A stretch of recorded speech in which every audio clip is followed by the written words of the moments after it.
நிலவரம்.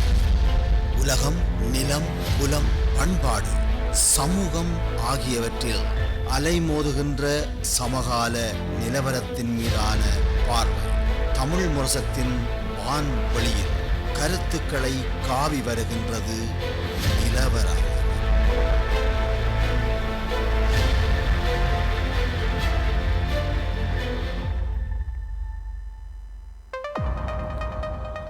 வணக்கம் நண்பர்களே, மீண்டும் ஒரு நிலவரம் நிகழ்ச்சியோடு சந்தித்துக் கொள்கின்றோம். இன்றைய நிலவரம் நிகழ்ச்சியில் நாங்கள் ஒரு முக்கியமான விடயத்தை உங்களோடு பேச இருக்கின்றோம். அதாவது நாங்கள் வாழ்கின்ற இந்த நோர்வே நாட்டில் தமிழ் மக்களுடைய பிரச்சனையாக இன்று தலைதூக்கி இருக்கின்ற ஒரு முக்கியமான விடயத்தை தான் இன்று பேச இருக்கின்றோம். அந்த வேளை தமிழ் முரசத்தினுடைய பணியாளராகவும் அதேவேளை ஒரு தகப்பனராகவும் பிள்ளைக்கு தகப்பனராகவும் இருக்கக்கூடிய குவன் ஜோராஜ் அவர்களைத்தான் இந்த நிலவரம் நிகழ்ச்சியோடு இணைத்து நாங்கள் பேச இருக்கின்றோம்.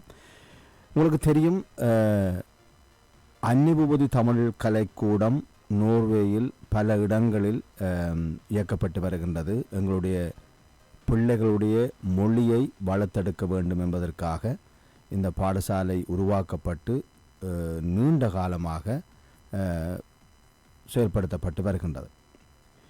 இப்போது தமிழ் பிள்ளைகளுடைய கல்விக்கு முட்டுக்கட்டையாக அந்த பாடசாலைகளில் இருக்கின்ற நிர்வாகத்தினர் இருப்பது மிகவும் ஒரு கவலைக்குரிய விடயமாக மாறியிருக்கின்றது. இந்த போக்கை எதிர்த்து, இதை மட்டுமல்ல, தொடர்ச்சியாக நிர்வாகங்கள் இருக்கின்ற முரண்பாடுகளை எதிர்த்து பெற்றோர்களாக இங்கே நோர்வேயில் தொடர்ச்சியாக பெற்றோர்கள் போராடி கொண்டிருக்கின்றார்கள். அதிலே ஒரு முக்கியமான ஒருவராக குவன் ஜோராஜ் அவர்கள் எங்களுடைய பணியாளரும் இருக்கின்றார். நீண்ட காலமாக இந்த பிள்ளைகளுக்கு நீதி கிடைக்க வேண்டும், அல்லது இந்த பாடசாலையில் ஒரு சீரான நிர்வாகத்தை உருவாக்க வேண்டும், ஒரு கடும்போக்குவாதத்தையும் ஒரு அதிகார அத்துமீறலையும் இந்த பாடசாலைக்குள் வைத்திருக்கக்கூடாது, ஒரு நியாயமான ஒரு சன்னாயக வழியிலே இருக்கக்கூடிய ஒரு நிர்வாகமாக இந்த பாடசாலைகள் இயங்க வேண்டும் என்ற நோக்கத்தோடு பெற்றோர்கள் தொடர்ச்சியாக போராட்டங்களையும் குரல்களையும் எழுப்பி வருகின்றார்கள். ஆனால் அதனுடைய வெளிப்பாடு இன்னும் கடுமையாக்கப்பட்டு கொண்டுதான் இருக்கின்றதே தவிர, நிர்வாகங்களால் அது கடுமைப்படுத்தப்பட்டு பிள்ளைகளுடைய கல்வியை தடை செய்கின்ற அளவுக்கு நிலைமை மாறியிருக்கின்றது. இது பலரையும் விசனத்துக்குள்ளாயிருக்கின்றது. அதற்கான விடயங்களை பேசுவதற்காகத்தான் நாங்கள் இன்று குவன் ஜோராஜா அவர்களை இணைத்திருக்கின்றோம். வணக்கம் குவன் ஜோராஜா. வணக்கம் மனோ, வணக்கம் நேர்களே.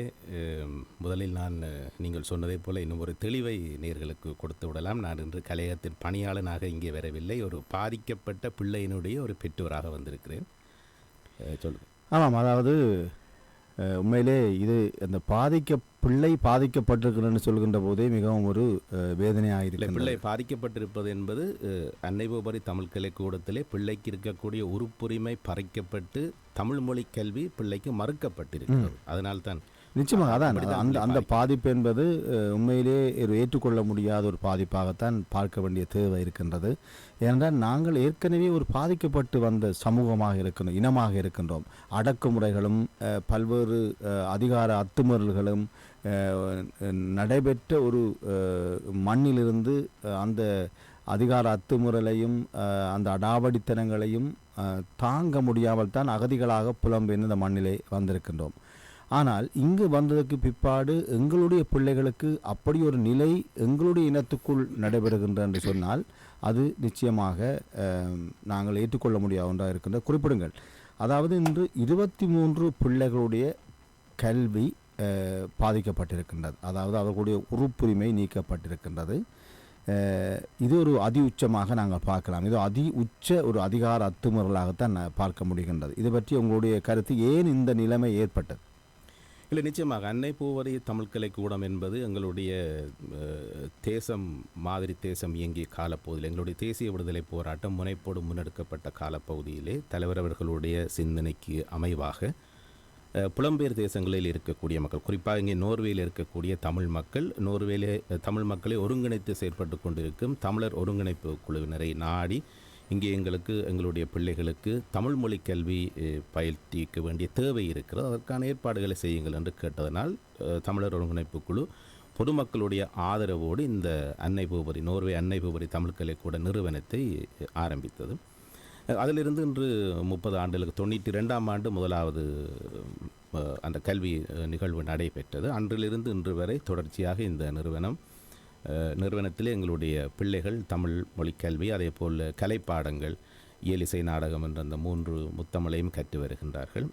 இப்பொழுது நீங்கள் சொல்லுகின்ற அந்த பிரச்சனை, நோர்வே அன்னை பூபதி தமிழ் கலைக்கூடங்களை நோர்வே முழுக்க இப்பொழுது 17 வளாகங்கள் நாடு முழுக்க கிளைவிரப்பி இருக்கின்றன. இந்த 17 வளாகங்களையும் ஒன்றிணைத்து, ஒவ்வொரு வளாகத்திற்கும் தனித்தனி நிர்வாகங்கள் இருந்தாலும் அத்தனை வளாகங்களையும் ஒன்றிணைத்து செயற்படுவதற்காக ஒரு தலைமை நிர்வாகம் என்ற ஒரு நிர்வாகத்தை 2010ஆம் ஆண்டிலே கொண்டு வந்தார்கள். அதற்கு ஒருவரை பொறுப்பாக போட்டார்கள். அந்த ஒருவரால் தான் இத்தனை பிரச்சனையும். என்றால் நீண்ட காலமாக அவர் பொறுப்பிலே இருந்ததால் இயற்கையாகவே ஒரு மனிதனுக்கு இருக்கக்கூடிய அந்த நான் எனது என்கின்ற அந்த அகங்காரம் என்கின்ற ஒரு விடயம் இருக்கிறது. அது இயற்கையாகவே எல்லோருக்கும் வரும் என்று சொல்லுகின்றார்கள்.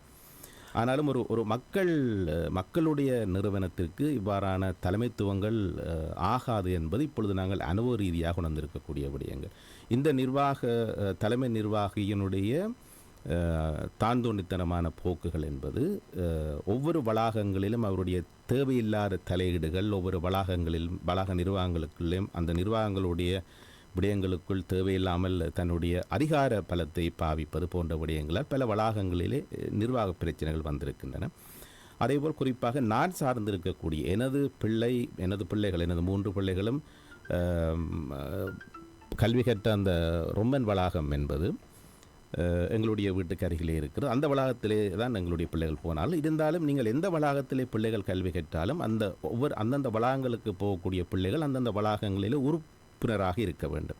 அந்த உறுப்பினருக்குரிய கட்டணம் என்பது அன்னை தலைமை நிர்வாகத்தான் செலுத்தப்படுகிறது. எப்படி இருந்தாலும் நீங்கள் ஒரு வளாகத்திலே உறுப்பினராக இல்லாமல் அங்கே கல்வி கற்க முடியாது என்பதுதான் நிறுவனத்தினுடைய யாப்பு விதிகளும் நோர்வேனுடைய சட்ட விதிகளும் சொல்லுகின்றன. இதிலே உறுப்புரிமை என்று வருகின்ற பொழுது அது அந்த வளாகத்திலே கல்வி கற்கிற பிள்ளைக்குத்தான் அந்த உறுப்புரிமை இருக்கிறது, பெற்றோருக்கு அல்ல. பலர் அதை சரியாக புரிந்து கொள்வதில்லை. அதாவது பிள்ளை மூலம்தான் பெற்றோருக்கு வருகிறது. இதில் 2 வித்தியாசமான விடயங்கள் இருக்கின்றன. பிள்ளைகள், அதாவது 15 வயதுக்கு மேற்பட்ட பிள்ளைகள் தங்களுடைய உறுப்புரிமை சார்ந்து தங்களுடைய விடயங்களை முடிவு செய்ய முடியும். அவர்களே கூட்டங்களுக்கு செல்ல முடியும். புதிய நிர்வாகம் தெரிவு செய்யப்படும் பொழுது அந்த நிர்வாக தெரிவுக்கான வாக்களிப்பை செய்யக்கூடிய உரிமை 15 வயதுக்கு மேற்பட்ட பிள்ளைகளுக்கு இருக்கின்றன. 15 வயதுக்கு கீழ்ப்பட்ட பிள்ளைகள் அவர்கள் இங்கத்த விதிகளின்படி தங்களுடைய இந்த விடயங்களை கையாள தகுதி இல்லாதவர்கள் என்கின்ற ரீதியில், அல்லது கையாள முடியாதவர்கள் என்ற ரீதியிலே வயது காணாது. அதனால் அவர்கள் சார்பாக அவருடைய பெற்றோர் அம்மாவோ அப்பாவோ இந்த விடயங்களை கையாளலாம், கூட்டங்களுக்கு போகலாம், ஆண்டு கூட்டத்திற்கு போகலாம், புதிய நிர்வாகத்திலே பங்களிக்கலாம் என்று இருக்கிறது. இப்பொழுது நான் ஏற்கனவே சொன்னதைப் போல இந்த நிர்வாகங்களுக்குள்ளே இருக்கக்கூடிய நிர்வாக சீர்கேடுகள், ஜனநாயக வழிமுறையை பின்பற்றாமை, தனிமனித வெறுப்புகளுக்கு இடம் கொடுப்பது, தனிமனித ஆதிக்கம், அதேபோல் நிர்வாக பண்புகளை மீறி செயற்படுவது, அதேபோல் நிர்வாகங்களில் நடக்கக்கூடிய தவறுகளை தட்டி கேட்பவர்களை யாப்பு விதி கொடுத்திருக்கக்கூடிய அதிகாரங்களை பாவித்து அவர்களை அந்த நிறுவனத்திலிருந்து உறுப்புரிமைகளை நீக்கிவிடுவது என்கின்ற விடயங்கள் பல்லாண்டுகளாக தொடர்ந்து வருகின்றன.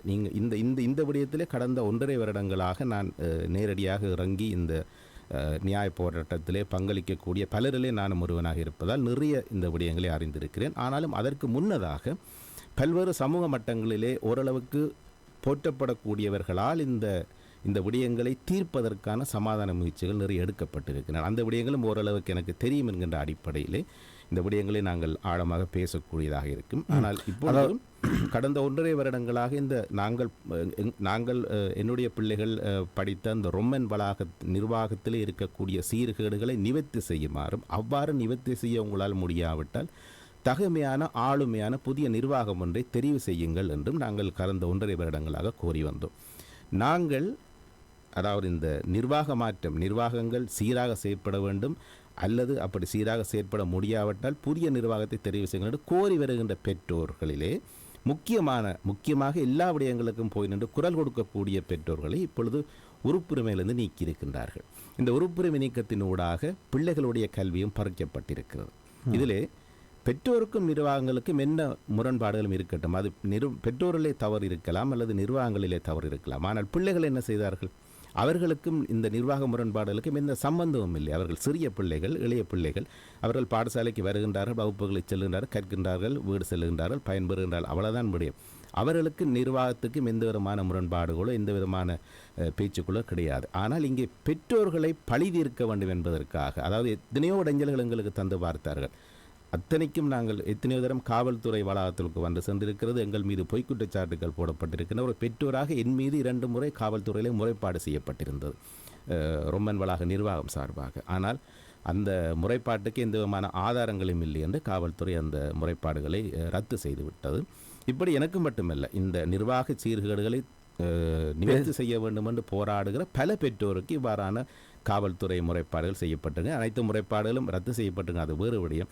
இப்பொழுது எங்களை போன்றவர்கள் தொடர்ந்தும் வளாகத்திலே அங்கத்தவர்களாக இருந்தால், எங்களுடைய பிள்ளைகளின் ஊடாக நாங்கள் வளாகத்திற்கு சென்று வந்தால், எங்களால் தங்களுடைய பதவி நிலையில் இருப்புக்கு ஆபத்து என்கின்ற ஒரு விடயம் பெறுகின்ற பொழுது அவர்கள் எங்களை அந்த இடத்திலிருந்து அகற்ற வேண்டும் என்பதற்காக எங்களுடைய பிள்ளைகளுடைய உறுப்புரிமையை நீக்கி பிள்ளைகளுடைய கல்வியை மறுத்திருக்கிறார்கள். அதான் இப்பொழுது நடந்து கொண்டிருக்கக்கூடிய விடயம். ஆனாலும் இவற்றை நாங்கள் தொடர்ந்து இப்படியே விட்டு செல்லாமல், இது இன்று எனக்கு நாளை இன்னொரு பெற்றோருக்கு நடக்கக்கூடும். அதனால் ஒரு சமூக சிந்தனையை நோக்கி இன்று எனக்கு நடந்தது நாளைக்கு இன்னொரு பெற்றோருக்கு நடக்கக்கூடாது என்பதற்காக ஒரு நியாய போராட்டத்தை நாங்கள் தொடர்ச்சியாக மேற்கொண்டு வருகிறோம். இந்த தனியே என்னுடைய பிள்ளை மட்டுமல்ல, என்னுடைய பிள்ளையைப் போல 23 சிறார்கள் கல்வி உரிமை மறுக்கப்பட்டிருக்கிறது. அது இப்போது 2025ஆம் ஆண்டு 23 பிள்ளைகளுடைய உறுப்புரிமை பறிக்கப்பட்டிருக்கின்றது. அதுக்கு முன்பும் 12 பிள்ளைகளுக்கு மேல் உறுப்புரிமை பறிக்கப்பட்டிருக்கு. எனக்கு நினைவிருக்கிறவரை லாரன்ஸ் குக் வளாகத்திலும் ஓலசுன் வளாகத்திலும் கல்வி பயின்ற பிள்ளைகளுடைய உறுப்புரிமை இவ்வாறு, அதாவது பிள்ளைகளுக்கும் இந்த முரண்பாடுகளுக்கும் எந்த சம்பந்தமும் இல்லை. நிர்வாக சீர்கேடுகளை தட்டி கேட்டவர்கள் பெற்றோர்கள் அகற்றப்பட்டிருக்கிறார்கள். பெற்றோர்கள் அகற்றப்படுவதற்காக பிள்ளைகளும் பழிவாங்கப்பட்டிருக்கிறார்கள். இதுதான் அங்கே நடக்கக்கூடிய விதம். இது சில வருடங்களுக்கு முன் நடந்தது. அவற்றை நாங்கள் சரியாக கண்டுகொள்ளவில்லை என்ற அந்த ஆதங்கம் இப்பொழுது எங்களுக்கு இருக்கிறது. தனக்கு வந்தால் தான் அந்த பலி தெரியும் என்பது போல் இப்பொழுது எங்களுக்கு அந்த கண்ணுக்கு முன்னால் இந்த இப்படியான முறைகேடுகள் நடைபெறுகின்ற போதுதான் உண்மையான விடயங்கள் வெளித்தெரிகின்றது. உண்மையிலே நீங்கள் குறிப்பிட்டது போன்று ஓலசுன் அல்லது லோரன்ஸ் குக்கில் நடந்த விடயங்கள் எல்லாம் வந்து இப்படியான ஒரு நிலைமை தான் அப்போதும் இருந்திருக்கின்றது. ஆனால் அதை எங்களுடைய சமூகம் பார்க்க தவறிவிட்டது என்று சொல்ல வேண்டும். அந்த விடயத்தை நாங்கள் ஒத்துக்கொள்ளத்தான் வேண்டும். அது நாங்கள் சமூகமாக கூட்டு பொறுப்பை ஏற்றுக்கொள்ள வேண்டும். ஆனால் ஒரு தவறை நாங்கள் செய்துவிட்டோம் என்பதற்காக அந்த தவறையை நாங்கள் தொடர்ந்து செய்ய வேண்டிய தேவை இருப்பதில்லை. தவறை ஏதோ ஒரு இடத்திலே நாங்கள் திருத்திக் கொள்ள முன்வருகிறோம் அல்லவா, அதுதான் அங்கே சிறப்பாக. நிச்சயமாக, அதாவது திருந்துவார்கள் என்று சிலவளை எதிர்பார்க்கின்ற சந்தர்ப்பங்களும் இருக்கின்றது. அதாவது பெற்றோர்கள் 1.5 வருடமாக இப்போது போராடி கொண்டிருக்கின்றார்கள். அதாவது ஒரு ஜனநாயக வழியில் இந்த பாடசாலை 1.5 வருடம் என்பது ஒரு போராட்டம் ஆரம்பித்து 1.5 வருடங்கள் ஆகின்றன. ஆனால் பேச்சுவார்த்தை மூலமாக இந்த அன்னை தலைமை நிர்வாகத்திற்கும் மக்களுக்கும் பெற்றோருக்கும் இடையில் இருக்கக்கூடிய முரண்பாடுகளை சுமூகமான முறையில் தீர்ப்பதற்கான செயற்பாடுகள் கடந்த 3-4 வருடங்களாக தொடர்ந்து கொண்டிருக்கின்றன. வெளியிலே பெரிய அளவிலே பேசப்பட்டதில்லை. உண்மையிலே இது பெற்றோர்களுக்கும் பாடசாலை நிர்வாகத்துக்கும் இடையில் நடைபெறுகின்ற பேச்சுவார்த்தைகளும் போராட்டங்களும் கிட்டத்தட்ட 3 வருடங்கள் என்று வைத்துக் கொள்ளலாம். ஆனால் 2012ஆம் ஆண்டிலிருந்து இந்த இப்படியான ஒரு நிலையை மாற்ற வேண்டும் என்பதற்காக தமிழர் ஒருங்கிணைப்பு குழு போன்ற நிறுவனங்கள் தொடர்ச்சியாக இந்த தலைமை நிர்வாகத்தோடு பேச்சுவார்த்தைகளை முன்னெடுத்தாலும் கூட எல்லாமே செயலற்ற ஒரு தன்மையாகத்தான் மாறிப்போயிருந்தது. காரணம், முற்றுமுழுதாக இந்த இடைவெளியை ஏற்படுத்தி இந்த தொடர்பாளர்களை துண்டித்து ஒரு தாண்டோண்டித்தனமான செயற்பாட்டை தொடர்ச்சியாக முன்னெடுத்து வந்த நிலையைத்தான் பார்க்கின்றோம். ஆனால் இது ஒரு தனி மனிதனுடைய ஒரு தாண்டோண்டித்தனமான அல்லது அதிகார அத்துமீறல் தொடர்பான ஒரு விடயமாகத்தான் இது உண்மையிலே பார்க்கப்பட்டு வந்திருக்கின்றது. ஆனால் இப்போது இந்த விடயம் ஒரு நிறுவன விடயம் போன்று மாற்றப்பட்டிருக்கின்றது. ஒரு தனி மனிதனுடைய அந்த அதிகார அத்துமீறலை இந்த சுற்றவர உள்ளவர்கள் அதை நிவர்த்தி செய்திருந்தால் இந்த பிரச்சனைகள் இவ்வளவு பெரிய பிரச்சனையாக மாறியிருக்க வாய்ப்பில்லை. ஆனால் அவரை காப்பாற்றுவதற்காக சுற்றி இருக்கின்றவர்கள் அவரை பாதுகாத்ததனுடைய விளைவு இன்று மிகப்பெரிய ஒரு பிரச்சனையாக அந்த பிள்ளைகளுடைய அந்த கல்வியை தடை செய்வதற்கான நிலைக்கு மாற்றப்பட்டிருக்கின்றது. இதுக்கு முழுக்க காரணம் அவரை சுற்றவர் இருக்கின்ற அவருக்கு ஆதரவு கொடுக்கின்ற சக்திகளாக நாங்கள் இந்த வேளையிலே வெளிப்படையாக அந்த குற்றச்சாட்டை முன்வைக்கின்றோம். என்றால் ஒரு தனிமனிதனுடைய ஆளுகைக்குள் ஒரு பாடசாலை சென்றுவிடக்கூடாது. அது ஒரு பொதுவான ஒரு நிகழ்ச்சி நிரலுக்குள் இருக்க வேண்டும், ஒரு பொதுவான பார்வையாக இருக்க வேண்டும் என்ற கோணத்தோடு தான் பலரும் அதை பேசி தீர்க்க முன்வந்தார்கள். ஆனால் அந்த தனிமனித ஆளுகைக்குள் எல்லாமே இருப்பதால் அவர் அந்த அதிகாரங்களை வைத்துக்கொண்டு இந்த பெற்றோரோடும் நிறுவனங்களோடும் தொடர்ச்சியாக ஒரு முரண்பாட்டை உருவாக்கி கொண்டு வந்திருக்கின்றார். ஆனால் அவர் சாதுரியமாக அந்த தனிமனித முரண்பாட்டை ஒரு நிறுவன முரண்பாடாக இன்று மாற்றியிருக்கின்றார். அதாவது நிறுவன முரண்பாடு மட்டுமல்ல, ஒரு சமூகத்திலே ஒரு பிளவு, அதாவது குறிப்பாக ஒஸ்லோவிலே வாழக்கூடிய தமிழ் சமூகத்திடையே ஒரு பிளவை ஏற்படுத்தி ஒரு சமூக பிறழ்வாக மாற்றி. அதை உதாரணமாக சொல்ல போனால் இந்த பெற்றோரை கூட ஒரு சிறு குழு ஒன்று மாற்றியிருக்கின்றார். உண்மையிலே பெற்றோர் ஏராளமான பெற்றோர்கள் அங்கே போராட்டத்திலே ஈடுபட்டதை நாங்கள் கண்ணூடாக பார்த்திருக்கின்றோம். அதை சிறு குழு என்று சொல்லி இந்த அனாமதேய குழுமங்களை உருவாக்கி அதற்கூடாக தனி மனிதர்களை வசைபாடுவது, பெற்றோர்களை வசைபாடுவது, இதற்கு எதிராக அல்லது இந்த உண்மையை பேசுகின்றவர்கள் மீது வசைபாடுவது போன்ற விடயங்கள் எல்லாம் தொடர்ச்சியாக முன்னெடுத்து வந்திருக்கின்றார்கள். இப்போதும் அது நடைபெற்று கொண்டுதான் இருக்கின்றது. அது மட்டுமில்லாமல் சிலரை வைத்து தனிப்பட்ட பெற்றோர்களை அச்சுறுத்துகின்ற விடயங்கள் எல்லாம் நேரடியாக கூட நடைபெற்றிருக்கின்றது. நீங்கள் குறிப்பிட்டது போன்று காவல்துறையிலே பல முறைப்பாடுகள் எல்லாம் செய்யப்பட்டிருக்கின்றன என்று நீங்கள் குறிப்பிட்டிருந்தீர்கள். இப்படி செய்யப்பட்ட முறைப்பாடுகள் அத்தனையும் அடிப்படையற்ற முறைப்பாடுகள், சாட்சியமில்லாத முறைப்பாடுகள், வேண்டுமென்றே சோடிக்கப்பட்ட முறைப்பாடுகள். அதனால்தான் காவல்துறையே 2 நாட்களுக்குள் அவற்றை ரத்து செய்து எங்களுக்கு அறிவித்திருந்தன. இப்போது தொடர்ச்சியாக போராட்டங்கள் முன்னெடுக்கப்பட்டு வந்திருக்கின்றது. இந்த அண்மையில் கடந்த சனி ஞாயிற்றுக்கிழமையில் இந்த 23 பிள்ளைகளை மீளப்பெற வேண்டும் என்று கூட போராட்டம் பெற்றோர்களால் முன்னெடுக்கப்பட்டிருக்கின்றது. நானும் ஒரு பெற்றோராக அந்த போராட்டத்திலே பங்கெடுத்திருந்தேன். இந்த போராட்டத்தினுடைய வினைத்திறன் எவ்வாறு அமைந்திருக்கின்றது? இதில் என்ன சாதக பாதகங்கள் நிகழ்ந்திருக்கின்றது?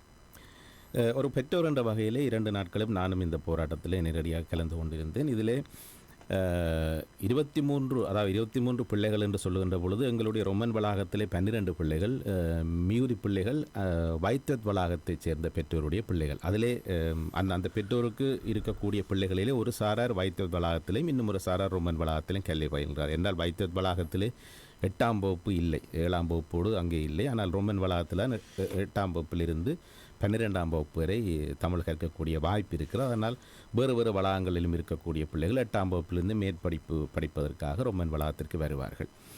ஆக நாங்கள் பெற்றோராக நாங்கள் பொதுவான ஒரு அறிவித்தல் விட்டு இந்த 23 பிள்ளைகளுடைய உறுப்புரிமை நீக்கம் என்பது உடனடியாக எந்தவித நிபந்தனைகளும் இல்லாமல் ரத்து செய்யப்பட்டு அந்த பிள்ளைகள் மீண்டும் உறுப்புரிமை வழங்கப்பட்டு தங்களுடைய மொழி கேள்வியை தொடர்வதற்கான வசதிகள் உடனடியாக செய்து கொடுக்கப்பட வேண்டும். அதுவரை வகுப்புகளை புறக்கணிக்கும் போராட்டம் நடைபெறும் என்றுதான் நாங்கள் கடந்த வெள்ளிக்கிழமை அறிவித்திருந்தோம். கணிசமான பெற்றோர் அன்று வளாகத்திற்கு வந்திருந்த வெள்ளி, சனி, ஞாயிறு ஆகிய 3 நாட்களிலே பாடசாலை நடைபெறுகிறது. வெள்ளியும் சனியும் தான் அதிகமான பெற்றோர் வருகிறார்கள். ஞாயிற்றுக்கிழமைகளில் உதவி பாடத்திட்டங்களும் கலைப்பாடங்களும் தான் நடைபெறும். மாணவர்கள் குறைவாக வருகை தருவார்கள். அதனால் நாங்கள் 2 நாட்களை வெள்ளியும் சனியும் மட்டும்தான் நாங்கள் குறிவைத்திருந்தோம். நாங்கள் நேரடியாக அன்று வெள்ளிக்கிழமை ஆசிரியர்களுடைய அறைக்குள் சென்று ஆசிரியர்களுக்கு விடயத்தை விளங்கப்படுத்தினோம். இப்படி 23 பிள்ளைகளை உறுப்புரிமை நீக்கம் செய்து அவர்களுடைய மொழி கேள்வி என்பதை அன்னை பூவரி தலைமை நிர்வாகம் மறுத்திருக்கிறது. இது நியாயமில்லாத ஒரு விடயம். ஆசிரியர்களான உங்களுக்கு மிக பாரிய பொறுப்பு இருக்கிறது. உங்களிடம் கல்வி கற்கக்கூடிய பிள்ளைகள் கல்வி உரிமை மறைக்கப்பட்டு இன்று வெளியிலே தெருவிலே நிற்கின்றார்கள். அவர்களுக்கு உங்களால் என்ன செய்ய முடியும் என்ற கேள்வியை கேட்டோம். அதிலே ஆசிரியர்களுக்கு மாறுபாடான கருத்து இருந்தது. ஆனாலும் ஒரு ஆசிரியர், குறிப்பாக நாங்கள் அவரை பாராட்ட வேண்டும், ஒரு ஆசிரியர் இது ஆகாது, ஒரு பிள்ளை வெளியிலே நின்றால் கூட இது ஆசிரியர்களுக்கு எங்களுக்கு பிள்ளைகளுக்கு பொறுப்பு இருக்கிறது என்று சொல்லி அவர் அன்று வகுப்புகளை அவரும் புறக்கணித்திருந்தார். அவர் கல்வி செயற்பாடு நிறுத்தியிருந்தார். பின்னர் இடைவேளை வரை வகுப்புகளை எடுத்த ஏனைய ஆசிரியர்கள் இடைவேளையோடு எல்லோரும் கூடி ஒரு ஏகமனதான முடிவாக தாங்களும் இந்த வகுப்புகளை கற்பித்தல் செயற்பாடுகளை நிறுத்தி இந்த பெற்றோர் பிள்ளைகளுடைய போராட்டத்திற்கு தார்மீக ஆதரவு வழங்குவதாக அறிவித்தார்கள். அன்று கடந்த வெள்ளிக்கிழமை மட்டும் கிட்டத்தட்ட 7 ஆசிரியர்கள் பெற்றோர் மாணவர்களோடு தார்மீக ஆதரவை தெரிவித்து அவர்கள் வகுப்புகளை நடத்தவில்லை. வகுப்பறைகளுக்கு வெளியிலே வந்திருந்தார்கள். வேறும் ஒரு சில ஆசிரியர்கள் அவர்கள் வகுப்புகளை தாங்கள் நடத்தினார்கள்.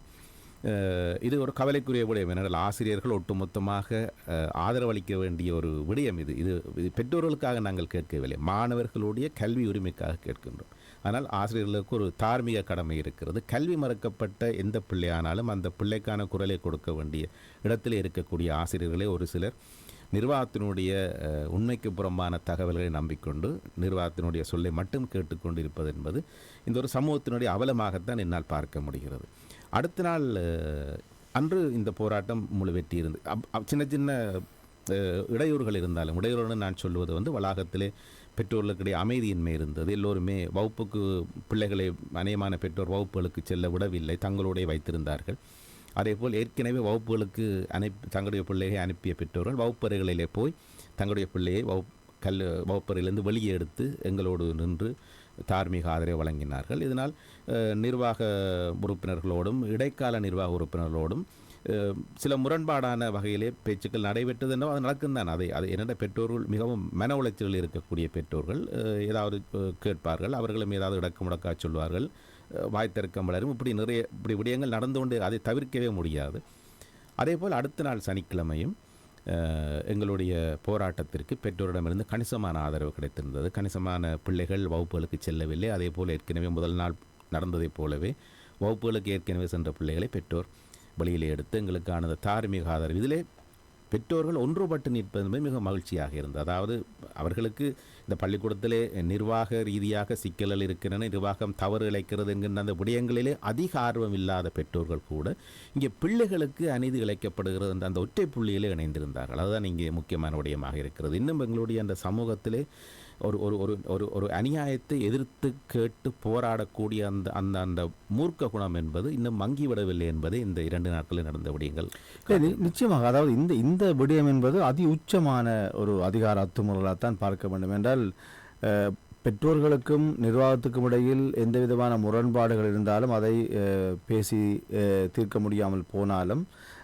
ஆனால் பிள்ளைகளுடைய அந்த கல்வியை தடுப்பது என்பது அது உண்மையிலே ஒரு உச்சக்கட்டமாக சர்வதேச விதிகளுக்கு முரணானது. ஒரு பிள்ளை தன்னுடைய தாய்மொழி கல்வியை கற்பதற்கு யாரும் தடை போட முடியாது என்பது ஐக்கிய நாடுகள் சபையினுடைய குழந்தைகளுடைய நலன்களை கவனிக்கக்கூடிய அந்த அமைப்பினுடைய விதந்துரைகளினுடைய 28வது ஷரத்து அதைத்தான் சொல்லுகிறது. ஒரு குழந்தை உலகத்தில் எங்கேயும் அந்த குழந்தை இருக்கலாம், அந்த குழந்தை தன்னுடைய தாய்மொழியை கற்பதற்கு யாரும் தடை போட முடியாது என்பது சர்வதேச விதி. இப்பொழுது இந்த பிள்ளைகளுக்கான கல்வி உரிமையை மறுத்தமை மூலம் அன்னை பூபதி தலைமை நிர்வாகம் சர்வதேச நியமனத்தை கூட மீறி இருக்கிறது. இவை கூட ஒரு சட்ட சிக்கலுக்குள் கொண்டு வரலாம். ஆனால் இன்னும் நாங்கள் அதற்கு ஆழமாக போகவில்லை என்றால் இன்னும் இந்த மக்கள் நிறுவனம் நாங்களாக உருவாக்கிய நிறுவனம் நோர்வே அன்னை பூபதி மக்களாக உருவாக்கியது நாங்கள் எல்லோருமே சேர்ந்து உருவாக்கிய ஒரு நிறுவனம். அதனால் எங்களுடைய நிறுவனத்தை நாங்கள் தான் பாதுகாக்க வேண்டும். அதனால் நாங்கள் இன்னும் அந்த சட்ட அந்த விடயங்களுக்குள் நாங்கள் போகவில்லை. ஏனென்றால் அந்த வளாகத்திலே அன்னை பூபதி அம்மா அவர்களுடைய உருவச்சிலை இருக்கிறது. அதுக்கு பக்கத்திலே தமிழில் தேசிய தலைவர்களுடைய படம் சுவரிலே இருக்கிறது. இந்த விடயங்கள் எல்லாம் எங்களை சில விடயங்களுக்கு நிறைய விடயங்களை யோசிக்க வைக்கிறது. எங்களுடைய வீட்டை நாங்களே அலவாங்கும் கடப்பாறையும் கொண்டு இடிப்பதா என்கின்ற ஒரு விடயம் இருக்கிறது அல்லவா? அந்த எங்களுடைய இதயங்களோடு ஒன்றிப்போன அந்த மக்கள் நிறுவனம் என்பது அந்தந்த விடயங்களுக்கு ஏற்பதை போல் அது சரியான மரியாதை கொடுக்க வேண்டும் என்கின்ற அந்த விடயத்தோடு நாங்கள் அதை அவதானிக்கிறோம். இருந்தாலும் நீதியற்ற முறையிலே எதற்கும் சம்பந்தம் இல்லாத பிள்ளைகள் கல்வி மறுக்கப்படுவது என்பது இங்கே பொறுக்க முடியாத விடயமாக இருக்கிறது. அதனால் தொடர்ந்து இந்த நிபந்தனை இல்லாமல் 23 பிள்ளைகளுக்கு உரிய உறுப்புரிமை மீண்டும் வழங்கப்பட வேண்டும். அவர்கள் மொழிக்கல்வியும் ஏனைய கலைப்பாடங்களையும் கற்பதற்கான உரிமை உடனடியாக வழங்கப்பட வேண்டும். அதுவரை இந்த வகுப்பு புறக்கணிப்பு போராட்டம் இந்த வளாகத்திலே தொடர்ந்து நடைபெறும் என்பதே பெற்றோருடைய நிலைப்பாடாக இருக்கிறது. எதிர்வரும் வெள்ளி சனி நாட்களிலே கூட இந்த போராட்டம் தொடரும். இந்த போராட்டங்களுக்கெல்லாம் நாங்கள் காவல்துறையிடம் முன்னணி அனுமதி பெற்றுத்தான் எல்லாமே நடக்கிறோம். சார், நான் ஒரு விடயத்தை மறந்து விட்டேன், அதற்கு வருகின்றேன். அதாவது இந்த ஒரு விடயத்தை நீங்கள் குறிப்பிட்டீர்கள், அதாவது இந்த சட்டம் சார்ந்த விடயம் குறிப்பிட்டீர்கள். ஏற்கனவே ஒரு நேர் இணைந்து கொண்டு கேட்டார், நீங்கள் சட்ட ரீதியாக இதை அணுக முடியாது என்று கேட்டிருந்தார். அவருக்கு கூட நான் இதே பதிலை தான் சொல்லியிருந்தேன். அதாவது எங்களுடைய பாடசாலை அதாவது எங்களுடைய எதிர்கால சந்ததிகளுக்காக உருவாக்கப்பட்ட பாடசாலை. இந்த பாடசாலையை நாங்கள் சட்ட சிக்கலுக்குள் மாட்டிவிட வேண்டும் என்பது யாருக்கும் இந்த விருப்பம் கிடையாது. இது உண்மையிலே இந்த பாடசாலையை நாங்கள் பாதுகாக்க வேண்டுமானால் இந்த பாடசாலையை நாங்கள் ஒரு நீண்ட காலத்துக்கு எந்த எந்த நோக்கத்தோடு ஆரம்பிக்கப்பட்டதோ நீண்ட காலத்துக்கு இதை எந்தவித சிக்கலும் இல்லாமல் இந்த சட்ட சிக்கல்களுக்கு அகப்படாமல் கொண்டு போக வேண்டுமானால் இப்படியான அதி உச்சமாக அன்னைத்தலைமை நிர்வாகத்தால் முன்னெடுக்கப்படுகின்ற இந்த அதிகார அத்துமீறல் 23 பிள்ளைகளுடைய கல்வி மறுப்பு அத்துமீறலை சுற்றவரை இருக்கின்றவர்கள் இதை பேசி தீர்ப்பதற்கு முன்வர வேண்டும். அதாவது இங்கு யாரோடையும் பேச வேண்டிய அவசியம் இல்லை. அதாவது இங்கு இந்த அதிகார அத்துமீறல் அல்லது இந்த அடாவடித்தனமான ஒரு அத்துமீறல் முன்னெடுக்கப்படுகின்றதோ அந்த அத்துமீறல் சிந்தனை எங்கிருந்து விளைகின்றதோ அந்த இடத்தில் இவரை சுற்றவரை பாதுகாக்கின்றவர்கள் அல்லது நான் தமிழுக்காக அர்ப்பணிக்கின்றேன், தமிழ் மொழிக்காக பாடுபடுகின்றேன், தமிழை எதிர்கால சந்ததிகளுக்கு கற்பிக்கின்ற ஆசானாக என்றும் இருக்க விரும்புகின்றேன் என்று இந்த சமூக பணிகளை செய்கின்றவர்கள் இப்படியான ஒரு முடிவுகள் இறுக்கமான முடிவுகள் வருகின்ற போது சம்பந்தப்பட்டவர்களோடு பேசி இதற்கு ஒரு சுமூகமான முடிவை ஏற்படுத்த வேண்டிய தேவை இருக்கின்றது. என்றால் இந்த தேவையை அவர்கள் உருவாக்காமல் போனால் எதிர்காலத்தில் மிகப்பெரிய ஒரு சிக்கல்களை இந்த பாடசாலைகள் எதிர்கொள்ள வேண்டிய ஒரு நிலைக்கு வந்துவிடும்.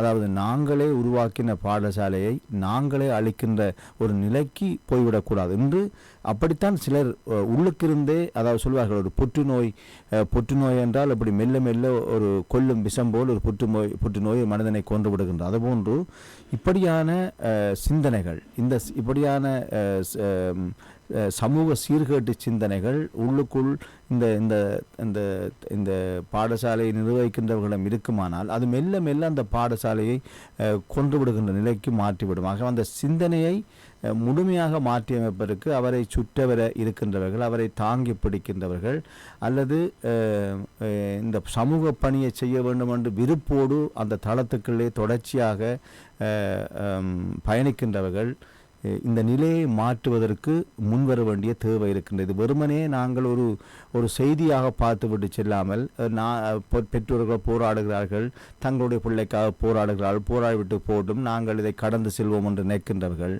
நாளை உங்களுடைய பிள்ளைக்கும் அதே நிலை வராமல் இருக்க வேண்டுமானால் இப்படியான விடயங்களை இன்றே தடுத்து நிறுத்துவதற்கு எல்லோருமே தயாராக வேண்டும். இது ஆகவே நாங்கள் ஒட்டுமொத்த பெற்றோரும் மக்களும் இந்த தமிழ் சார்ந்த சான்றோர்களும் இப்படியான ஒரு பிள்ளைகளுக்கு ஒரு நல்ல வாழ்வை ஏற்படுத்துவதற்கு சிந்திப்போமானால் இந்த பிரச்சனைகளை நாங்கள் உடனடியாக நிறுத்திவிடலாம். அங்கு எந்த அசம்பாவிதங்களும் இல்லாமல் ஒரு சுமூகமான ஒரு கல்வி பணியை மேற்கொள்ள வாய்ப்பாக அமையும். ஆனால் இங்கே என்ன பிரச்சனை என்று சொன்னால் நாளுக்கு நாள் இந்த ஒரு பதட்ட நிலையில் இந்த பாடசாலையை வைத்திருப்பதற்கு இந்த நிர்வாகங்கள் முனைகின்றதா என்று கூட சிந்திக்க தோன்றுகின்றது. அந்த அளவுக்கு கடந்த சனி ஞாயிறு நாட்கள் அப்படியான ஒரு மனநிலையைத்தான் அங்கு நிற்கின்ற போது உருவாக்கி இருக்கின்றது. நீங்கள் குறிப்பிட வந்த விடயம் இந்த 2 நாளும் காவல்துறை கூட அங்கே வந்திருந்த விடயம் இருக்கின்றது. அது சார்ந்த விடயங்களை நிச்சயமாக காவல்துறையை நிர்வாகம் தான் அழைத்திருந்தது, அன்னை தலைமை நிர்வாகம் அழைத்திருந்தது. காவல்துறை வந்து பெற்றோரோடு பேசினார்கள். அவர்களுக்கு கொடுக்கப்பட்ட தகவல் பெற்றோர்கள் இங்கே குழப்பம் விளைவிக்கின்றார்கள், கல்வி செயற்பாடுகளை இடையூறு செய்கின்றார்கள் என்று அவர்களுக்கு தகவல் வழங்கப்பட்டிருப்பதாக நான் உணர்கின்றேன். என்றால் அப்படித்தான் அவர்கள் வழங்கியிருக்க முடியும், வேறு எந்த குற்றச்சாட்டையும் சொல்ல முடியாது. ஆனால் காவல்துறை வந்து எங்களோடும் பேசியது வருகின்ற போது மிக ஆக்ரோஷமாக தான் வந்திருந்தார்கள். அதாவது பெற்றோர்களை இழுத்து வெளியில் விட வேண்டும் என்ற ஒரு ஆக்ரோஷத்தில் வந்தபோதுதான் வந்தார்கள். பின்னர் காவல்துறையை நேரடியாக அவதானித்து பெற்றோர்கள் எந்த விதமான முரண்பட்ட செயற்பாடுகளிலும் ஈடுபடவில்லை, அதாவது அவர்கள் தங்களுடைய உரிமைக்காக தாங்களே போராடுகின்றார்கள், எல்லாம் அமைதியாக கட்டுப்பாடாக நடக்கிறது என்பதை புரிந்து கொண்டு அவர்களும் சென்று விட்டார்கள். சென்ற வெள்ளிக்கிழமை 7 ஆசிரியர்கள் தங்களுடைய கற்பித்தல் செயற்பாடுகளை நிறுத்தி மாணவர்களுக்கு, அந்த உறுப்புரிமை நீக்கப்பட்ட மாணவர்களுக்கான தார்மீக ஆதரவை வழங்கியிருந்தார்கள். சனிக்கிழமை வந்த ஆசிரியர்களிலே 9 ஆசிரியர்கள் தங்களுடைய கற்பித்தல் செயற்பாடுகளை நிறுத்தி மாணவர்களுக்கு, அதாவது உறுப்புரிமை நீக்கப்பட்ட மாணவர்களுக்கான தார்மீக ஆதரவை வழங்கியிருந்தார்கள். அன்றும் காவல்துறை அழைக்கப்பட்டிருந்தது. அன்றும் காவல்துறை வந்தது. அவர்கள் எதற்காக என்ன காரணம் சொல்லி அழைக்கப்பட்டார்களோ அந்த காரணத்துக்கு நேர் எதிர்மாறாக எல்லாமே பெற்றோரால் அமைதியான முறையிலே கட்டுப்பாடாக எல்லாமே கையாளப்பட்டது. அவர்கள் திரும்பவும் வந்து பெற்றோருக்கு சொல்லிவிட்டு சென்ற விடயம், நாங்கள் தவறாக அழைக்கப்பட்டிருக்கிறோம், மீண்டும் மீண்டும் இவ்வாறு தவறாக தகவல் தந்து எங்களுக்கு அழைக்கப்படுகிற பட்சத்தில் எங்களுடைய நேரமும் பொருளும் விரயமாகி கொண்டு போகிறது. அதனால் இன்னொரு முறை நிர்வாகம் எங்களை அழைத்தால் மிக கடுமையான நடவடிக்கை அவர்கள் மேல் எடுக்க வேண்டிய வரும் என்கின்ற பொருள்பட சில விடயங்களை சொல்லி சென்றது. இதிலே ஒரு விடயத்தை குறிப்பிட இந்த நிர்வாகங்கள் எவ்வளவு கேவலமாக பெற்றோரையும் மாணவர்களையும் ஆசிரியர்களை கூட நடத்துகிறது என்பதை நான் கண்கண்ட சாட்சியாக சொல்லுவேன். சென்ற சனிக்கிழமை 9 ஆசிரியர்கள் இந்த பிள்ளைகளுக்கு ஆதரவு தெரிவிப்பதற்காக தாங்கள் அன்று வகுப்புகளை எடுக்கவில்லை என்று அவர்கள் வந்து இருந்தார்கள்.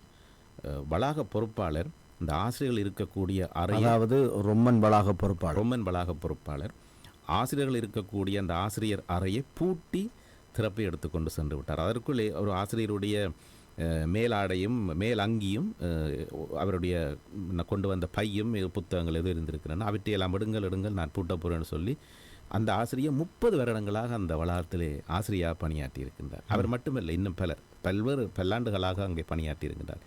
30 வருடமாக பணியாற்றிய ஆசிரியருக்கு ஒரு வளாக பொறுப்பாளர் கொடுக்கக்கூடிய மதிப்பு இவ்வளவுதான்.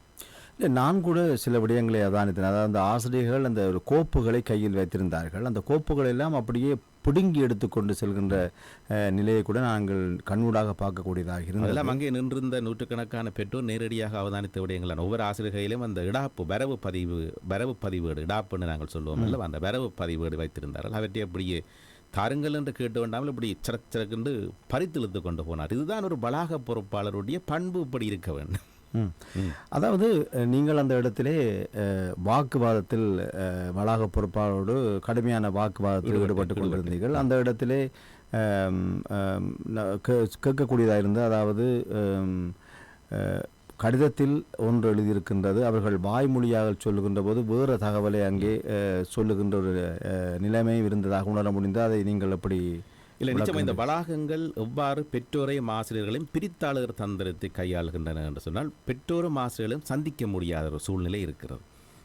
வகுப்பறையிலே பிள்ளைக்கு ஏதாவது சிக்கல் என்றால் பெற்றோரை பேசலாம், கதைக்கலாம். ஆனால் நிர்வாகங்கள் தகவல்களை கொடுக்கின்ற பொழுது பெற்றோருக்கு ஒரு தகவலையும் அதற்கு நேர்முரண்பாடான தகவலையும் ஆசிரியர்களுக்கு வழங்குகின்றன. ஏனென்றால் பெற்றோரும் ஆசிரியர்களும் சேர்ந்து இந்த எப்பொழுதும் ஒரு சந்திப்பை நடாத்துவதில்லை. அந்த வழக்கமே இந்த நிர்வாகங்களிலே கிடையாது.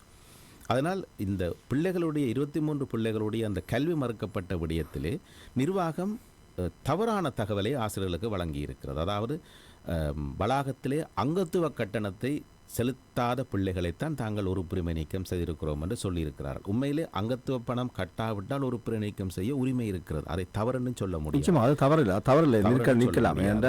ஆனால் இங்கே உறுப்புரிமை நீக்கப்பட்ட 23 பிள்ளைகளும் அங்கத்துவ கட்டணத்தை செலுத்தி இருக்கின்றார்கள். அப்படியானால் அது தவறான தகவல் தானே. உண்மை எங்கோ இருக்க ஆசிரியர்களுக்கு அப்படி சொல்லியிருக்கின்றார்கள். இந்த தகவல் ஆசிரியர்கள் மூலம் எங்களுக்கு கிடைத்தவுடன் நாங்கள் ஆசிரியருடன் நேரடியாக சென்று கேட்டோம், உங்களுக்கு என்ன சொல்லப்பட்டது என்று. கட்டணம் செலுத்தாத பிள்ளைகளைத்தான் நாங்கள் உறுப்புரிமை நீக்கம் செய்தோம் என்று நிர்வாகத்துடைய, அதாவது குறிப்பாக ரொம்மன் வளாக பொறுப்பாளர் அந்த அம்மையார் சொன்னதாக அவர்கள் சொன்னார். நேரடியாக நாங்கள் அவரிடமே கேட்டோம், அந்த அம்மையார் அங்கே நின்ற போய் கேட்டோம், நீங்கள் என்ன சொன்னீர்கள் ஆசிரியர்களுக்கு என்று. இல்லை, நான் சரியாகத்தான் சொன்னேன் என்று சொன்னேன். இல்லையே, நீங்கள் கட்டணம் கட்டாத பிள்ளைகளைத்தான் நீக்கியதாக சொன்னதாக ஆசிரியர் சொல்லுகின்றார்கள் என்று அவர் எனக்குத்தான் சொன்னார். இல்லை, நான் அப்படி சொல்லவில்லை, ஒருவேளை நான் சொன்னதை கிரகிக்க முடியாத நிலையிலே ஆசிரியர்கள் இருக்கிறார்களோ என்னவோ என்று சொன்னார். அப்போ நான் ஆசிரியரிடம் போய் நேரடியாக சொன்னேன், நீங்கள் சொன்னதை உங்களுடைய வளாக பொறுப்பாளரிடம் கேட்டேன். அவர் சொல்லுகின்றார், நீங்கள் கிரகிக்க தெரியாதவர்களாக இருக்கின்றீர்கள் என்று. அப்போ உங்களை நம்பி எப்படி எங்களுடைய பிள்ளைகளை கல்வி கற்க விடுவதென்றும் நான் கேட்டேன். அது நான் ஆழ்மனதிலிருந்து கேட்கவில்லை. அந்த சந்தர்ப்பத்திலே அவர்களுக்கு, அதாவது வளாக பொறுப்பாளர் ஆசிரியர்களை எவ்வளவு தூரம் தூக்கி எறிய தயாராகிவிட்டார் என்பதை அவர்களுக்கு வெளிப்படுத்துவதற்காக தான் அந்த வசனத்தை சொன்னேன். அதில் சிக்கல் எதுவும் இருக்கவில்லை. ஆனாலும் நிறைய முரண்பாடுகள் நீங்கள் நேரடியாக பார்த்தோம், நிறைய அவரோட முரண்பட்டு கொண்டு, ஏனென்றால் அவர்கள் தவறான தகவல்களை ஆசிரியர்களுக்கும் மக்களுக்கும் பெற்றோருக்கும் தவறான தகவல்களே வழங்கியிருக்கிறார். அந்த உங்களுக்கு அந்த உறுப்புரிமை நீக்கப்பட்ட கடிதத்தில் கூட நீங்கள் மன்னிப்பு கேட்க வேண்டும் என்ற சொல் கூட அங்கே எழுதப்பட்டிருக்கின்றது. அதிலே அது என்னென்றால் எங்களுக்கு வந்த எழுத்து மூல கடிதத்திலே 3 நிபந்தனைகளை போட்டு 3 பொய்க்குற்றச்சாட்டுகள், அடிப்படை இல்லாத குற்றச்சாட்டுக்களை போட்டு இந்த குற்றச்சாட்டுகளுக்காக நீங்கள் பகிரங்க மன்னிப்பு கேட்டு எழுத்து மூலம் தர வேண்டும். இவற்றுக்கு நீங்கள் ஒப்புதல் அளிக்கிற பட்சத்திலே எங்களோடு நீங்கள் தொடர்பு கொண்டு ஒரு சந்திப்புக்கு வர வேண்டும் என்று எழுதியிருந்தார். நான் குற்றச்சாட்டுகளை ஏற்றுக்கொள்ளவில்லை, அடிப்படை இல்லாத குற்றச்சாட்டு. பிறகு நான் போய் அவரோட சந்திக்க வேண்டும், அதனால் நான் சந்திக்க போகவில்லை. அதனால் அவர்கள் நிர்வாகம் எப்படி சொல்லுகிறது என்றால், இந்த சம்பந்தப்பட்ட பெற்றோரை பேச்சுவார்த்தை கலைத்தும் அவர்கள் வரவில்லை என்று. ஆனால் என்னிடம் எல்லா ஆதாரமும் இருக்கிறது. அவர்கள் என்ன எனக்கு போட்டார்கள், நான் என்ன பதில் கொடுத்தேன் என்கிற எல்லா ஆதாரமும் இருக்கிறது. இதில் கவலையான விடயம் என்னவென்று சொல்லி சொன்னால், திரும்பவும் சொல்லுகின்றார்கள், உறுப்புரிமை நீக்கப்பட்டாலும் இந்த 23 பிள்ளைகளும் கல்வியை தொடர எந்த தடையும் இல்லை என்று இந்த நிர்வாகங்கள் இந்த மக்களுடைய போராட்டத்தினுடைய வீரியத்தை கண்டு கொஞ்சம் சிக்கல் தங்களுக்கு வந்துவிடலாம் என்கின்ற பயத்தில் இப்படி ஒரு தகவலை சொன்னார்கள் வெளியிலே. ஆனால் நிறுவனத்தினுடைய யாப்பின்படியும் நோர்வே நாட்டு சட்டத்தின்படியும் ஒரு நிறுவனத்திலே அங்கத்துவம் இருந்தால்தான் நீங்கள் அங்கே சென்று ஏதாவது செய்யலாம். இப்பொழுது அன்னை விபரி தமிழ் கலைக்கூடத்தை பொறுத்தவரை அந்த தமிழ் கலைக்கூடத்திலே நீங்கள் அங்கத்தவராக இருந்தால்தான் நீங்கள் அங்கே கல்வி கற்கலாம் என்கிற ஒரு விடயம் இருக்கிறது. இது சட்ட ரீதியான விடயமும் கூட. இப்பொழுது இவர்கள் என்ன செய்கின்றார்கள், பிள்ளைகளுடைய அங்கத்துவத்தை பறித்து விட்டு சொல்லுகின்றார்கள், நாங்கள் அங்கத்துவத்தை நாங்கள் பறித்தாலும் நீங்கள் கல்வி கற்க தடையில்லை என்று சொல்லுகின்றார்கள். ஏதோ நாங்கள் விட்டுக் கொடுப்போம் என்பதை போல பேசுகின்றார். ஆனால் அங்கே தான் பிரச்சனை இருக்கிறது. என்னுடைய பிள்ளைக்கு அங்கத்துவம் பறிக்கப்பட்டிருக்கிறது. ஆனால் இவர்களுடைய சொல்லை நம்பி என்னுடைய பிள்ளை நாளை பாடசாலை போகுமாக இருந்தால் தற்செயலாக அப்படி நடக்கக்கூடாது. நான் இந்த விவாதத்திற்காக சொல்லுவேன். தற்செயலாக ஒரு தீ விபத்தோ ஒரு விபத்தோ நடந்து என்னுடைய பிள்ளைக்கு ஏதாவது நடந்தால் சட்ட ரீதியாக நான் நிர்வாகத்தை கேள்விக்குள்ளாக்க முடியாது, நிர்வாகம் அதுக்கு பொறுப்பாளியாக முடியாது, நான் என் நிர்வாகத்தை கேட்க முடியாது. ஏனென்றால் என்னுடைய பிள்ளை உறுப்பினர் அல்ல. அங்கே உறுப்பினர் இல்லாத பிள்ளை எவ்வாறு வளாகத்திற்கு நீங்கள் உங்கள் பெற்றோரிடம் அந்த குற்றம் வருகின்றது. நீங்கள் எந்தவித உறுப்புரிமையும் இல்லாமல் ஒரு பிள்ளையை பாடசாலைக்கு அனுப்புவது பெற்றோருடைய குற்றம். அது என் மீதும் பிற குற்றமாக வரும் இந்த நாட்டு சட்டத்தின்படி. அதனால் நாங்கள் பிள்ளைகளை அனுப்ப முடியாது, உறுப்புரிமை இல்லாத பிள்ளைகளை வளாகத்திற்கு கல்விகருக்கு அனுப்ப முடியாது என்பது சட்டம். இதற்கு நான் ஒரு விடயத்தை உதாரணம் சொல்லுகின்றேன். லோரன்ஸ் ஸ்கூ வளாகத்திலிருந்து பிள்ளைகள் உறுப்புரிமை நீக்கம் செய்யப்பட்ட பொழுது இங்கே பிள்ளைகளுடைய நலன்களை கவனிக்கக்கூடிய அமைப்பு பானவன் என்று சொல்வார்கள். அந்த பானவன் அமைப்பினுடைய விதந்துரையின்படி அந்த விடயத்திலே விதந்துரையின்படி பெற்றோருக்கும் அறிவிக்கப்பட்டிருப்பதாக கேள்விப்பட்டேன். அதாவது உங்களுடைய பிள்ளைகளுக்கு உறுப்புரிமை நீக்கப்பட்டது சரியா தவறா என்கின்ற விடயத்துக்குள் நாங்கள் போகவில்லை, அதை விசாரிக்கிற அதிகாரம் எங்களுக்கு இல்லை. ஆனால் உங்களுடைய பிள்ளைக்கு உறுப்புரிமை இல்லை என்றால் நீங்கள் வளாகத்திற்கு பிள்ளையை அனுப்பக்கூடாது, அனுப்ப வேண்டாம் என்கின்ற ஒரு அறிவுறுத்தலை பெற்றோருக்கு வழங்கியிருந்தது. அதேபோல் அன்றைய நிர்வாகத்திற்கும் அந்த நிறுவனம் அறிவித்திருந்தது, உறுப்புரிமை இல்லாத பிள்ளைகளை நீங்கள் வளாகத்திற்குள் உள்வாங்கக்கூடாது, அதற்கான தேவையும் இல்லை என்று அறிவித்திருந்தது. அப்போ இந்த விடயம் நன்றாக இப்பொழுது இருக்கக்கூடிய அன்னை தலைமை நிர்வாகிக்கு தெரியும். என்றால் அவர் தான் அந்த விடயத்தில் சம்மந்தப்பட்டிருப்பவர், அவருக்கு நன்றாக தெரியும். இருந்தாலும் ஒரு மனதறிந்த ஒரு பொய்யை சொல்லுகின்றார். நாங்கள் உறுப்புரிமையை நீக்கினாலும் உங்களுடைய பிள்ளைகள் வந்து கல்வியை தொடர்வதற்கு தடை இல்லை என்று. எப்படி நான் அனுப்ப முடியும் என்னுடைய பிள்ளையை? என்னுடைய பிள்ளையாவது 15 வயதுக்கு மேற்பட்ட பிள்ளை. ஆனால் இன்னும் ஒரு பெற்றோருக்கு 4 வயது பிள்ளை, ஆரம்ப வகுப்பு போகிற பிள்ளை. அந்த பிள்ளையை கொண்டு போய் வகுப்பில் இருத்தி விட்டு பெற்றோர் வளாகத்துக்குள்ளே வரக்கூடாதுன்னு சொன்னால் என்ன நிலைமை? இந்த கேள்வியை தான் அந்த 4 வயதினுடைய பெற்றோர் காவல்துறையிடம் கேட்டிருந்தார். அவர் வந்து வெளியே செல்ல வேண்டும் என்று சொல்லுகின்ற போது அந்த கேள்வியை காவல்துறையிடம் கேட்டுவிட்டார். காவல்துறை வாய மூடி மௌனியாகிவிட்டார். இல்லை, அவர் தனக்கு அது கஷ்டமான கேள்வி என்று சொன்னார். நான் அருகில் நின்றேன். காவல்துறையைச் சேர்ந்தவர் சொன்னார், இது எனக்கு கஷ்டமான கேள்வி என்று சொல்லி சொன்னார். ஆகவே இதுதான் இப்போதுள்ள நிலைமையாக இருக்கின்றது. அதாவது நிலைமை என்னவென்றால், எந்த விதமான அடிப்படை காரணங்களும் ஒரு நியாயமான காரணம் இருந்தால் கூட நாங்கள் அவற்றுக்கு ஏதாவது ஒரு நியாயத்தை தேடலாம். எந்த விதமான காரணமும் இல்லாமல் ஏதும் அறியாத அப்பாவி சிறுவர்களும் இளையோர்களும் உறுப்புரிமை நீக்கப்பட்டு கல்வியுரிமை மறுக்கப்பட்டிருக்கின்றார்கள். சர்வதேச நியமன விதிகளின்படி கல்வியுரிமை மறுக்கப்படுவது என்பது குற்றமான செயல், ஒரு சமூக குற்றம், சட்ட ரீதியாக குற்றம். அதனால் உடனடியாக இந்த நிர்வாகங்கள் பாதிக்கப்பட்ட 23 பிள்ளைகளுடைய உறுப்புரிமையை எந்த விதமான நிபந்தனைகளும் இல்லாமல் திரும்ப பெற்று பிள்ளைகளுடைய கல்வி தொடர்வதற்கான வழிவகை செய்ய வேண்டும். அதுவரையிலும் எந்த சமரசத்துக்கும் இடமில்லாமல் பெற்றோர் தொடர்ச்சியாக ரொம்மன் வளாகத்தில் கூடி போராடுவார்கள் என்பதுதான் இன்று வரை பெற்றோருடைய இருக்கக்கூடிய. இதற்கிடையிலே நிர்வாகங்கள் ஏதாவது நல்லெண்ண முயற்சியாக ஏதாவது செய்ய வேண்டுமானால் அவர்கள் செய்ய வேண்டியது ஒரே ஒரு விடயம்தான். எந்த விதமான மறுபேச்சும் இல்லாமல் 23 பிள்ளைகளுடைய உறுப்புரிமையை திரும்ப வழங்க வேண்டும். அதற்கு பிற்பாடு என்ன செய்யலாம் என்பதை பெற்றோரும் அவர்களும் கூடி கதைப்பதற்கான ஒரு சந்தர்ப்பம் வாய்க்கின்ற பொழுது அதற்கு பிற விடயங்களை நாங்கள் பார்த்துக் கொள்ளலாம். இதில் இந்த நிகழ்ச்சி நிறைவாக ஒரு விடயம், அதாவது அன்னை தலைமை நிர்வாகத்தினுடைய இணைப்பாளர் கிட்டத்தட்ட 15 ஆண்டுகளாக இந்த இணைப்பிலே இருக்கின்றார். அவருடைய அந்த இணைப்பு இணைப்புக்குள் நிறைய முரண்பாடுகள், ஏராளமான நிர்வாக உறுப்பினர்கள் வெளியேற்றப்பட்டிருக்கின்றார்கள், சமூக பணியாளர்கள் வெளியேற்றப்பட்டிருக்கின்றார்கள், ஆசிரியர்கள் வெளியேற்றப்பட்டிருக்கின்றார்கள். இப்போது கடந்த 10 ஆண்டுகளில் 2010ஆம் ஆண்டு இவர் அன்னை தலைமை பொறுப்பாளராக பதவியேற்ற காலம் முதல் கடந்த வருடம் 2024ஆம் ஆண்டு வரை 32 ஆர்வலர்கள் வெளியேற்றப்பட்டிருக்கின்றார்கள் அல்லது வெளியேற நிர்பந்திக்கப்பட்டிருக்கின்றார்கள். இதில் நான் நான் சொல்லுவது அந்த 32 ஆர்வலர்களும் பல்வேறு வளாகங்களில் ஆசிரியர்களாகவோ நிர்வாக உறுப்பினர்களாகவோ அல்லது தொண்டர்களாகவோ பணியாற்றியவர்கள். அவர்கள் இவருடைய தவறுகளை தட்டி கேட்க முனைந்ததால் அவர்கள் ஏதோ ஒரு பொய்க்குற்றச்சாட்டை சொல்லி வெளியேற்றப்பட்டிருக்கின்றார்கள் அல்லது தாங்களாகவே வெளியேற நிர்பந்திக்கப்பட்டு இப்படி 32 பேரை அடையாளம் காட்ட முடியும். கிட்டத்தட்ட 32 பணியாளர்களும் 32 மாணவர்களும் வெளியேற்றப்பட்டிருக்கின்றார்கள். இதற்குரிய 32 மாணவர்கள் என்று பார்க்கலாம். ஒரு குடும்பத்திலே ஒரு மாணவர் என்று பார்க்கின்றீர்கள், ஆனால் 2 மாணவர் என்று பார்த்தால் கூட வரும்.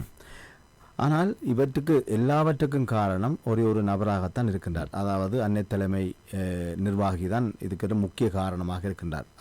அவரிடம் ஆரம்ப காலங்களில், குறிப்பாக 2012ஆம் ஆண்டு காலப்பகுதியிலே முன்வைத்த கோரிக்கை, நீங்கள் இந்த பதவியிலிருந்து வெளியேறி சற்று ஓய்வெடுங்கள், வேறு ஒரு புதியவரை நாங்கள் இந்த பதவியிலே அமர்த்திவிட்டால் இருக்கின்ற முரண்பாடுகள் எல்லாம் ஒரு ஓய்வுக்கு வந்தவுடன் நீங்கள் பின்பு இன்னும் ஒரு 3-4 ஆண்டுகள் கழித்து நீங்கள் மீண்டும் அந்த பதவியிலே வருகின்ற போது அந்த குழப்பங்கள் எல்லாம் தீர்ந்துவிடும் என்று பல வழிகளிலே உள்ளூராகவும் வெளிப்படையாகவும் பல்வேறு வழிகளிலே பேச்சுவார்த்தைகள் எல்லாம் முன்னெடுக்கப்பட்டதை நான் அறிந்திருக்கின்றேன். ஆனால் ஒன்றுமே அது சாத்தியப்படவில்லை. எல்லாமே அவருடைய அந்த ஆணவத்தினால் எல்லாமே முறியடிக்கப்பட்டிருக்கின்றது. ஆனால் தன்னுடைய அந்த தன் மீது போடப்பட்ட அந்த பழியை அவர் ஒரு நிறுவனத்தின் மீது, நிறுவனங்களுக்கு இடையான பிரச்சனை போன்று இப்போது உருவாக்கி, இப்போது ஒரு குழுவுக்கும் பாடசாலைக்கும் உள்ள பிரச்சனை போன்று உருவாக்கி, அதாவது தன்னுடைய அந்த தவறுகளை மறைப்பதற்கான முழு முயற்சியிலே ஈடுபட்டிருக்கின்றார். இதில் இன்னொரு முக்கியமான விடயம், இதை நான் இந்த இடத்துல சொல்லியாக வேண்டும். நீங்கள் சொல்லுகின்ற அந்த அன்னை தலைமை நிர்வாகி தன்னுடைய தவறுகளையும் தன்னுடைய ஆணவ போக்கையும் தன்னுடைய ஜனநாயக விரோத போக்கையும் மறைப்பதற்காக யாப்பு விதிகளை தவறாக பயன்படுத்துகிறார். ஒரு உதாரணம் சொல்லுகின்றேன். எங்களுடைய விடயத்தில் என்ன நடந்த உதாரணம் சொல்லுகிறேன். யாப்பை எவ்வாறு தவறாக பயன்படுத்துகிறார்கள் என்று. அன்னை பூபதி தலைமை நிர்வாகத்தினுடைய யாப்பிலே ஒரு விதி இருக்கிறது. அன்னை பூபதி என்ற நிறுவனத்துக்கு எதிராகவும் அந்த நிறுவனத்தினுடைய யாப்புக்கு எதிராகவும் செயற்படுபவர்கள் அங்கத்துவத்திலிருந்து நீக்கப்படுவதற்கான உரிமை நிறுவனத்துக்கு இருக்கிறது என்று இருக்கிறது. அது சரி, நான் இல்லை என்று சொல்லவே. நிறுவனத்துக்கு எதிராகவும் நிறுவனத்தினுடைய யாப்புக்கு எதிராகவும் செயற்படுபவர்கள் அங்கத்துவ நீக்கம் செய்யப்படலாம். அது பொதுவாக எல்லாரும் இருக்கிற விதி. இந்த விதி இங்கே எவ்வாறு தவறாக பாவிக்கப்படுகிறது என்றால், இந்த நிர்வாகங்களில் இருக்கக்கூடிய தவறுகளை தட்டி கேட்கிற அல்லது சுட்டி காட்டுகிற பெற்றோர்களை அவர்கள் நிர்வாகத்திற்கு எதிராக செயற்பட்டு விட்டார்கள் என்கின்ற காரணத்தை காட்டி, இந்த நான் சொன்ன ஷரத்துக்களை காட்டி அவர்களை உறுப்புரிமை, அதாவது இத்தனை ஆண்டுகளாக நடந்து வந்திருக்கு. அதாவது ஜாப்புக்குள் உட்பட்டு கருத்துக்களை அல்லது கருத்துக்களை முன்வைக்கின்ற பெற்றோர்கள் மீது ஜாப்புக்கு முரணாக செயற்பட்டார்கள் என்ற குற்றச்சாட்டு முன்வைக்கப்படும். யாப்பு என்பது ஒரு நிறுவனத்தை பாதுகாப்பதற்காகத்தான் யாப்பு. என்னுடைய பதவி நிலையை தக்க வைப்பதற்கு நான் யாப்பை ஒரு நாளும் எனக்கு கவசமாக பயன்படுத்த முடியாது. மிக தவறான உதாரணம். நிச்சயமாக, அதாவது இந்த பெற்றோர்களுடைய கடுமையான போராட்டம், அவர் தன்னுடைய அந்த தலைமை பதவியிலிருந்து வெளியேறுகின்ற ஒரு நிலை ஏற்பட்டிருந்தது. அது கடந்த வருட இறுதி பகுதியிலே ஒரு மாற்றம் என்ற போர்வையில் ஒரு புதிய இணைப்பாளரை மாற்றியிருக்கின்றார்கள் என்று செய்திகள் எல்லாம் எல்லாரும் வெளியிடப்பட்டிருக்கின்றது. அன்னை தலைமை நிர்வாகி மாறிவிட்டார் என்று எங்கு பார்த்தாலும் செய்திகள் பரப்பப்பட்டிருந்தது.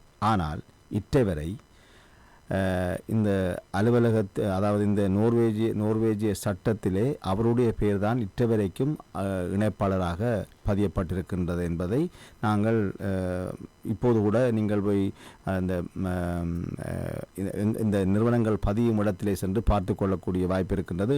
முழுக்க அவர்களுடைய பேர் தான். கொஞ்சம் தெளிவாக நேயர்களுக்கு இந்த விடயத்தை சொல்ல முடியும். நோர்வேஜிய சட்டத்தின்படி ஒரு நிர்வாகத்திலே மாற்றங்கள் வருகின்ற பொழுது உடனடியாக அந்த நிர்வாக மாற்றங்கள், அதாவது பொறுப்புகள் மாறியிருந்தால் அல்லது புதிதாக யாராவது உறுப்பினர்கள் உள்வாங்கப்பட்டால் அவர்கள் நோர்வேயினுடைய அரச பதிவமான பிரொன்னெசுன் ரெஜிஸ்டர் என்று சொல்லப்படுகிற அந்த நிறுவனத்துக்கு கட்டாயம் அறிவிக்க வேண்டும், உடனடியாக தாமதிக்காமல் அறிவிக்க வேண்டும். ஆனால் இங்கே நீங்கள் சொல்லுனபடியே அன்னை தலைமை நிர்வாகத்தை அதை கடந்த 2010 ஆண்டிலிருந்து சென்ற வருட இறுதி வரைக்கும் தலைமை நிர்வாகியாக இருந்தவர் தன் மீது இவ்வாறான குற்றச்சாட்டுக்கள் தனக்கு எதிராக இந்த பெற்றோர்கள் கிளந்தெழுந்திருக்கிறார்கள் என்கின்ற அந்த விடயத்திலிருந்து கொஞ்சம் தன்னை பாதுகாத்துக் கொள்வதற்காகத்தன்னும் அவர் ஒரு நிர்வாக தேர்தலை நடத்தி அதிலே வேறு ஒருவரை புதிய நிர்வாக இணைப்பாளராக போட்டுவிட்டு தான் நிர்வாக உறுப்பினர் அவர் வெளியேறவில்லை, அவர் அங்கிருந்து வெளியேறவில்லை, தலைமை பொறுப்பிலிருந்து நிர்வாக உறுப்பினர் என்கின்ற கதிரைக்கு மாறியிருக்கின்றார். கொஞ்சம் பெரிய கதிரையிலிருந்து கொஞ்சம் சின்ன கதிரைக்கு மாறியிருக்கிறார், அவ்வளோதான் விஷயம். இன்னொருவர் புதிதாக உள்ளே கொண்டு வந்து பெறப்பட்டிருக்கிறார். ஆனால் இந்த மாற்றங்கள் நான் நினைக்கின்றேன் அக்டோபர் மாதம் இந்த தேர்தல் நடைபெற்றது. அக்டோபர், நவம்பர், டிசம்பர், ஜனவரி, பிப்ரவரி, இன்று மார்ச் ஆகிவிட்டது. 5 மாதங்கள் ஆகின்றன. 5 மாதத்தில் இன்று வரை அரச பதிவத்திலே பதியப்படவில்லை. ஆக புதிதாக ஒருவரை கொண்டு வந்து பொம்மையாக இணைப்பாளராக இருத்திவிட்டு அவருக்கு பின்னால் இருந்து இவரால் அத்தனை வேலையும் செய்து கொண்டிருக்க, இது கூட சட்டமீறல். அதாவது ஒருவருடைய பேரிலே இன்னொருவர் காரியங்களை ஆற்றுவது என்பது மோசடி என்கின்ற விடயங்களுக்கு தான் பேர். இதில் இன்னொரு விடயத்தை சொல்லிவிட்டு நாங்கள் நிகழ்ச்சி நிறைவு கொண்டுள்ளோம். அதாவது இந்த அன்னை தலைமை நிர்வாகம் திரிக்கப்படுகின்ற போது இந்த ஆண்டு கூட்டத்திலே பல இளையவர்கள் இந்த அன்னைத்தலை நிர்வாகத்துக்கு வருவதற்கு போட்டியிட்டு இருந்தார்கள். அதாவது இங்கு படித்து வளர்ந்த நல்ல அறிவு உள்ள இளையவர்கள் போட்டியிட்டு இருந்தார்கள். அவர்களை யாரும் இந்த அன்னைத்தலைமை நிர்வாகத்துக்கு தெரிவு செய்யவில்லை. இவர்கள் திட்டமிட்டபடி தங்களுடைய அந்த ஏற்கனவே திட்டமிட்ட அந்த வரைவுக்கூடாக மீண்டும் இவர்களை தெரிவு செய்யப்பட்டு வந்திருக்கின்றார்கள் என்பதும் மிக முக்கியமான விடயம். இதுதான் கடந்த 15 வருடமாக தொடர்ச்சியாக நடைபெற்று வருகின்றது. இந்த நிர்வாக தெரிவுகள் எவ்வாறு நடக்கின்றன என்பது கூட ஒரு சுவாரஸ்யமான விஷயம். ஜனநாயகம் இல்லாமல் மூடிய அறைக்குள் 2-3 பேர் முடிவெடுக்கிற விடயங்களை தேர்தல் என்று கொண்டு வந்து போடுவார்கள். அதற்கு ஏனைய வளாகங்களும் விஷயம் தெரியாமல் இதுவரை காலமும் ஆதரவு கொடுத்து வந்திருக்கின்றன. இவையெல்லாம் ஒவ்வொரு அங்கமாக பேச வேண்டும் என ஒவ்வொரு அங்கமும் 2 நாட்கள் பேசக்கூடிய அளவுக்கு நிறைய விடயங்கள் இருக்கின்றன. எதிர்வரும் காலங்களில் இவற்றை நாங்கள் பேசுகின்ற பொழுது தனித்தனி விடயங்களாக இந்த தேர்தலில் நடக்கக்கூடிய மோசடிகள் எவ்வாறெல்லாம் இளையவர்கள் அடுத்தடுத்த சந்ததிகள் இந்த நிர்வாகங்களுக்குள் உள்வாங்கப்படாமல் தவிர்க்கப்படுகின்றார்கள், எவ்வாறு அவர்களுடைய மனது நோக்கடிக்கப்பட்டு எவ்வாறு இந்த இடத்தை விட்டு நான் வெளியேறினால் போதும் என்கிற மனோநிலைக்கு எவ்வாறு அந்த இளையவர்கள் கொண்டு வருகின்ற விடயங்கள் எல்லாம் சான்றுகளாக நிறைய விடயங்கள் பேசக்கூடிய விடயங்கள் இருக்கின்றன. எதிர்வரும் காலங்களில் அவற்றை பற்றி இது இன்னொரு விடயத்தை நாங்கள் சொல்லிக்கொள்ளலாம். அதாவது பைத்வெத் வளாகத்திலே பெற்றோர்களால் தெரிவு செய்யப்பட்ட அந்த 6 பேரும் நிர்வாகத்தில் இயங்க முடியாமல் தொடர்ச்சியாக அவர்களுக்கு தடைகள் போடப்பட்டு வந்திருந்தது. அன்னை தலைமையாக கொஞ்சம் நேரம் எடுத்தாலும் வேணும் அந்த விடயத்தை நிச்சயமாக நாங்கள் சொல்ல வேண்டிய தேவை இருக்கிறது. உங்களுடைய அனுமதியோட 5 நிமிடங்கள். அன்னைபுவரி தமிழ் கலைக்கூட பைத்வெத் வளாகத்திலே பெற்றோர் அங்கத்தவர்களால் முறைப்படி யாப்பு விதிகளுக்கு அமைய ஆண்டு கூட்டம் நடத்தப்பட்டு அந்த ஆண்டு கூட்டத்திலே பெற்றோர் அங்கத்தவர்கள் நிர்வாகத்தை தெரிவு செய்ய இதுதான் நடைமுறை. எல்லா வளாகங்களும் இதுதான் நடைமுறை. அது ரொம்பன் வளாகத்திலே நடைபெறவில்லை. கடந்த 1.5 ஆண்டுகளாக நடைபெறவில்லை. அடுத்த அநியாயம். ஆனால் அது ஒரு பக்கம் இருக்கட்டும். இங்கே பைத்வெத் வளாகத்திலே பெற்றோர்கள் எல்லோருமே சேர்ந்து புதிய நிர்வாகத்தை தெரிவு செய்தார்கள். அந்த நிர்வாகத்திலே உள்வாங்கப்பட்ட 6 பேரிலே 2 பேரை நாங்கள் சொல்லுகின்ற அன்னை தலைமை நிர்வாகிக்கு தனிப்பட்ட முறையிலே பிடிக்காது. அதுக்குள் நாங்கள் போக வேண்டிய தேவையில்லை. ஏன் பிடிக்கலன்னு வேறு பிரச்சனை. தனிப்பட்ட முறை அவருக்கு பிடிக்காது. அதனால் அவர் ஒரு நிபந்தனையை வைத்தார். இந்த 2 பேரையும் நிர்வாகத்திலிருந்து நீங்கள் விலத்தினால்தான் இந்த நிர்வாகத்தை நான் அனுமதிப்பேன் என்று சொல்லி அந்த நிர்வாகத்தை செயற்பட விடாமல் எத்தனையோ நாட்கள் தலையீடு கொடுத்து இடையூறு கொடுத்து அந்த நிர்வாகம் பொறுப்பெடுக்க விடாமல் இத்தனை நாட்களாக இத்தனை வாரங்களாக இழுபட்டு கொண்டே போனது. அதனால் அந்த வளாகத்திலும் கூட பிள்ளைகள் ஒழுங்காக கல்வி இருக்க முடியாத சூழ்நிலை, பெற்றோருக்கிடையே முரண்பாடு, நிர்வாகங்களுக்கிடையே முரண்பாடுன்னு நிறைய குழப்பங்கள் உண்டாயின. காவல்துறையெல்லாம் வந்து போயிருக்கிறது. ஒரு பெற்றோர் மீது அடிப்படை இல்லாத குற்றச்சாட்டை சொல்லி காவல்துறையில் முறைப்பாடு செய்து அந்த பெற்றோரை வளாகத்துக்குள் வரக்கூடாது என்று சொல்லியெல்லாம் நிறைய விடயங்கள் நடந்ததாக எல்லாம் அறிகின்றோம். இப்பொழுது அந்த இதில் என்னுடைய அந்த 6 பேருக்கும் ஒரு உரிமை நீக்கப்பட்டிருக்கின்றது. அதான் அந்த இந்த 23 பேருக்கு இடையில் அந்த 6 பேரும் அடங்குகிறார். அது ஏன் என்று சொன்னால் இந்த தலைமை நிர்வாகிக்கு பிடிக்காத 2 பேரை நாங்கள் வெளியிலே விட தயாராக இல்லை. அவர்கள் துறைசார் வல்லுநர்கள். அவர்களுடைய சேவை இந்த நிர்வாகத்திற்கு தேவை. அதில் ஒருவர் ஏற்கனவே நிர்வாகத்தில் முதலும் இருந்திருக்கின்றார். இவர்களால் நிர்வாகத்தை சரியாக நடத்த முடியும், பைத்வெத் வளாகத்தை திறமையாக கொண்டு போக முடியும் என்று பெற்றோர்கள் முழுமையாக நம்பியதால் அவர்கள் இந்த 2 பேரை நீக்குவதற்கு சம்மதிக்கவில்லை. இதனால் அந்த நிர்வாகத்தை பதிவு செய்து இயங்க விடாமல் அன்னை தலைமை நிர்வாகம் முட்டுக்கட்டை தொடர்ச்சியாக போட்டு வந்தது. இந்த நிலையிலே பெற்றோர்கள் உறுதியாக இருப்பதைக் கண்டு அந்த 6 பேரையும் உறுப்புரிமை நீக்கம் செய்தார் அன்னை தலைமை நிர்வாகம். எவ்வளோ அநியாயமான வேலை பாருங்கள். உறுப்புரிமை நீக்கம் செய்தார். இப்பொழுது எங்களோடு சேர்ந்தான் அவர் எங்களுடைய கூட்டத்தில் அவர்களும் 6 பேர் ஆகிவிட்டார்கள். நீக்கியிருந்தார். நீக்கிவிட்டு அரச பதிவத்திற்கு அனுப்பியிருந்தார். இவர்களை நான் உறுப்பினர் நீக்கிவிட்டு நான் இவர்கள் நிர்வாகத்தை நடத்த முடியாது என்று அறிவித்திருந்தார். ஆனாலும் சரியான ஆவணங்களை புதிய நிர்வாகம் அனுப்பியதன் காரணமாகவும் பெற்றோர்கள், ஆசிரியர்கள், புதிய நிர்வாகம் எல்லோருமே நியாயமான முறையில் நடந்து கொண்டமையால் இன்று நோரினுடைய அரச பதிவகமான புரோனேசன் ரெஜிஸ்டர் இந்த புதிய நிர்வாகத்தை அங்கீகரித்து பதிவு செய்திருக்கிறது. இது அந்த பெற்றோருடைய போராட்டத்திற்கும் ஆசிரியர்களுடைய போராட்டத்திற்கும் புதிய நிர்வாகத்தின் போராட்டத்திற்கு கிடைத்த மாபெரும் வெற்றி. அன்னை தலைமை நிர்வாகத்தினுடைய ஆணவத்திற்கும் அதிகாரத்திற்கும் பின்மண்டையிலே கொடுத்த ஒரு அடியாகத்தான் இது பார்க்க வேண்டும். நல்ல உறவுகளை, இத்தோடு நாங்கள் நிலவரம் நிகழ்ச்சியை நிறைவுக்கு கொண்டு வருகின்றோம். தொடர்ந்தும் எங்களுடைய சமூகத்தில் எமது மக்களுக்கு இழைக்கப்படுகின்ற அநீதிகள் தொடர்பான விடயங்களை நாங்கள் பேசுபொருளாக்க வேண்டிய தேவை இருக்கின்றது என்பதையும் தெரிவித்துக்கொண்டு, இதற்கு எதிராக கருத்துக்கள் இருந்தால் நீங்களும் இந்த தளத்தில் வந்து பேசிக்கொள்ளலாம் என்பதையும் நாங்கள் தெரிவித்துக் கொண்டோம். என்றால் இந்த கருத்துக்கு எதிராக பலருக்கு முரண்பாடான கருத்துக்கள் இருக்கலாம். ஆகவே முரண்பாடான கருத்துக்கள் உங்களுக்கு இருக்குமானால் நீங்கள் இல்லை, இங்கே பேசப்பட்ட விடயங்கள் அத்தனையும் பொய், நாங்கள் சொல்வதுதான் உண்மை என்று நீங்கள் நினைத்தால் அதையும் இங்கு பேசுவதற்கு நாங்கள் நிச்சயமாக தளம் தருவோம் என்பதையும் தெரிவித்துக்கொண்டு இன்றைய நிலவரம் நிகழ்ச்சியை நிறைவுக்கு கொண்டு வருகின்றோம். நன்றி, வணக்கம். கோன் ஜோராஜா. நல்லது, வாய்ப்புக்கு நன்றி. நல்லது நேர்களே, நன்றி, வணக்கம்.